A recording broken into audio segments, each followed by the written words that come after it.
ये शहीद भगत सिंह के बारे में विस्तार से बातें करते हैं तो सपने वो नहीं जो हम सोते वक्त देखते हैं, सपने वो हैं जो हम सोने नहीं देता। जिंदगी तो अपने दम पर ही जी सकती है, दूसरों के कंधे पर तो सिर्फ जनाजों उठाए जाते हैं। मेरी जीवन का केवल एक ही लक्ष्य है और वह देश की आज़ादी। इसके अलावा कोई और लक्ष्य मुझे लोभा नहीं सकती। राख का हर एक कण मेरी गर्मी की गतिमान है। मैं एक ऐसा पागल हूँ जो जेल में भी आज़ाद है। प्रेमी पागल और कवि एक ही चीज़ से बने होते हैं, इनमें कोई दो। शहीद भगत सिंह के बारे में विस्तार से बात करते हैं। भगत सिंह का जन्म 27 दिसंबर 1907 को लैलपुर जिले के बंगा में हुआ था, जो अब पाकिस्तान में है। उस समय उनके चाचा अजीत सिंह और सौवान सिंह भारत की आज़ादी में अपना सहयोग दे रहे थे। ये दोनों करतार सिंह सराभा द्वारा संचालित गदर पार्टी के सदस्य थे। भगत सिंह पर इन दोनों का गहरा प्रभाव पड़ता था, इसलिए ये बचपन से ही अंग्रेज़ों से घृणा करने लगे थे।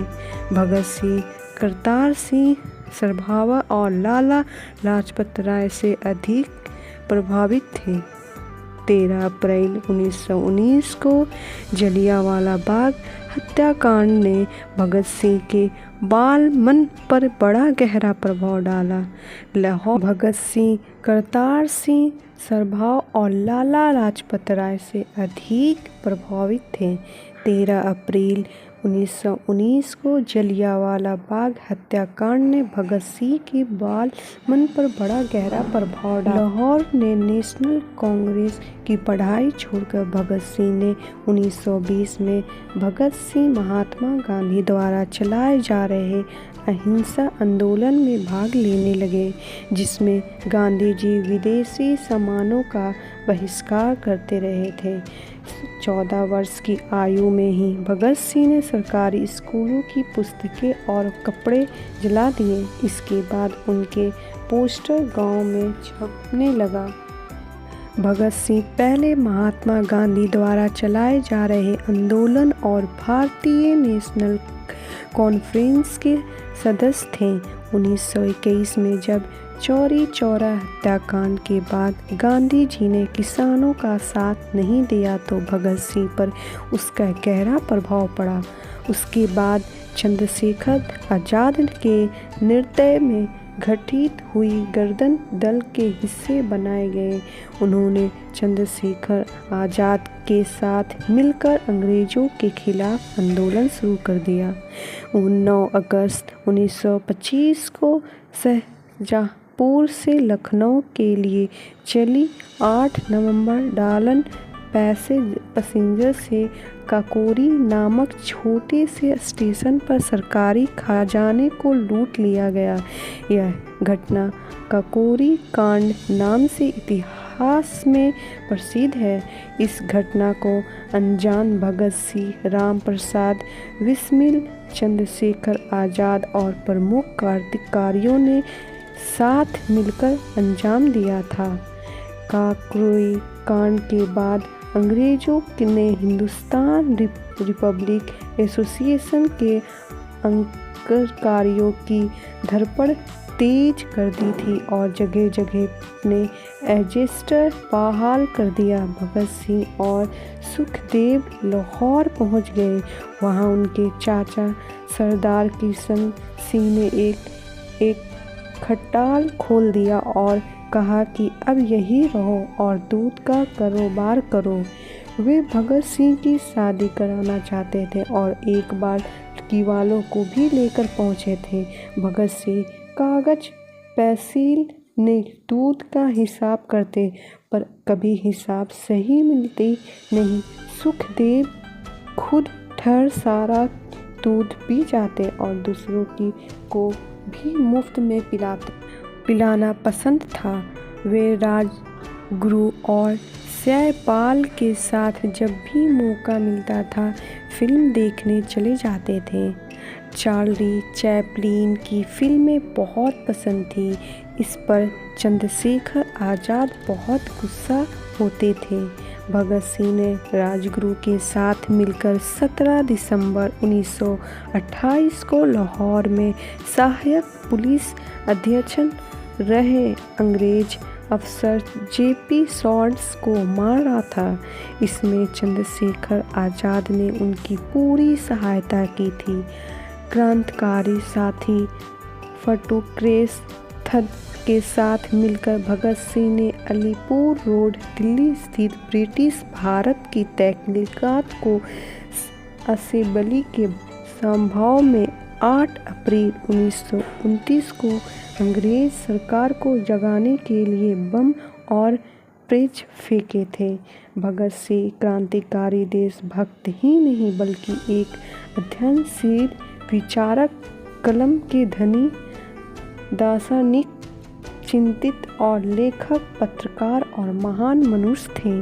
उन्होंने 27 वर्ष की छोटी सी आयु में फ्रांस, आयरलैंड और रूस की क्रांति का विश्व 23 मार्च 1931 को भगत सिंह तथा उनके 2 साथियों सुखदेव व राजगुरु को फांसी दे दी गई थी।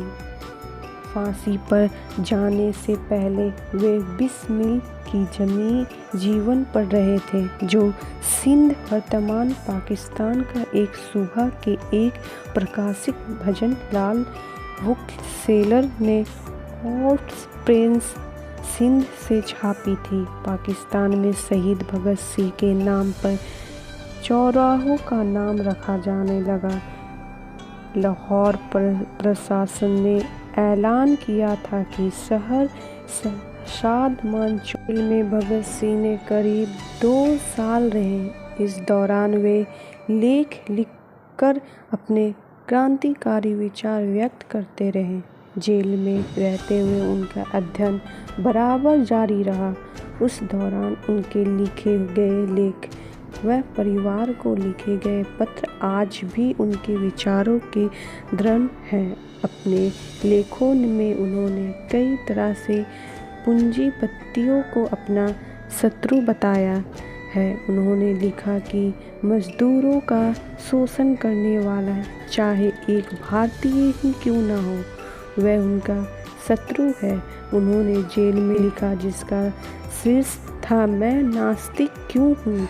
जेल में भगत सिंह व उनके साथियों ने 64 दिनों तक भूखे हड़ताल की। उनके एक साथी यतीन नाथ दास ने तो भूख हड़ताल में अपने प्राण भी त्याग दिए।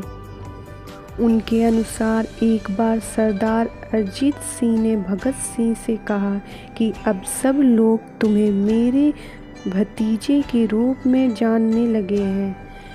इस पर शहीद आजम ने कहा कि चाचा जी, मैं कुछ ऐसा करूंगा कि जब लोग आपको भगत सिंह के चाचा के रूप में जाना करेंगे। शहीद आजम का जन्म 1907 में 23 और 28 सितंबर की रात पंजाब के लहलूपुर ज़िले वर्तमान में पाकिस्तान का फैसलाबाद के बाग गांव में हुआ था। इसलिए इन दिनों की ही तारीखों में उनका जन्मदिन मनाया जाता है। लाहौर सेंट कॉलेज में शिक्षा ग्रहण 7 अक्टूबर 1930 को अदालत ने के दौरान का निर्णय दिया था, जिसमें भगत सिंह, सुखदेव तथा राजगुरु को फांसी की सज़ा सुनाई गई। फांसी की सज़ा सुनाने जाने के साथ ही लाहौर में धारा 144 लगा दी गई। इसके बाद भगत सिंह की फांसी की माफ़ी के लिए प्रिवी परिषद में अपील दायर की गई, परंतु यह अपील 10 जनवरी 1931 को रद्द कर दी गई। इसके बाद तत्कालीन कांग्रेस अध्यक्ष प्रमद ने सजा माफ़ी के लिए 14 फरवरी 1931 को अपील दायर की थी, पर प्रयोग के कारण मानवता को आधार पर फांसी की सज़ा माफ़ कर दें। भगत सिंह की फांसी की सज़ा माफ़ करवाने हेतु महात्मा गांधी ने 17 फरवरी 1931 को वायसराय से बात की। फिर 18 फरवरी 1931 को आम जनता की ओर से भी वायसराय के सामने विभिन्न ताकतों के साथ सज़ा माफ़ी के लिए अपील दायर की। यह सब कुछ भगत सिंह की इच्छा के खिलाफ हो रहा था, क्योंकि भगत सिंह नहीं चाहते थे कि उनकी सज़ा माफ़ की जाए। 23 मार्च 1931 को शाम में करीब 7:33 पर भगत सिंह तथा उनके 2 साथियों सुखदेव व राजगुरु को फांसी दे दी गई। फांसी पर जाने से पहले वे लेनिन की जीवनी पढ़ रहे थे, और जब उसने उनकी आखिरी इच्छा पूछी गई तो उन्होंने कहा कि वह लेनिन की जीवनी पढ़ रहे थे और उन्होंने पूरी करने के समय दिया। कहा जाता है कि जेल के अधिकारियों ने जब उन्हें यह सोचने दी कि उनके फांसी का वक्त आ गया है, तो उन्होंने कहा था, ठहरिए, पहले एक क्रांतिकारी दूसरे से मिल तो ले। फिर 1 मिनट बाद किताब छत की ओर उछाल कर बोले, ठीक है, अब चलो। फांसी पर जाते समय वे तीनों मस्ती से गा रहे थे, मेरा रंग देश बसंती चोला, मेरा रंग दे बसंती चोला, माँ रंग दे बसंती चोला। फांसी के बाद कहीं कोई आंदोलन में भड़क जाए, इसके डर से अंग्रेजों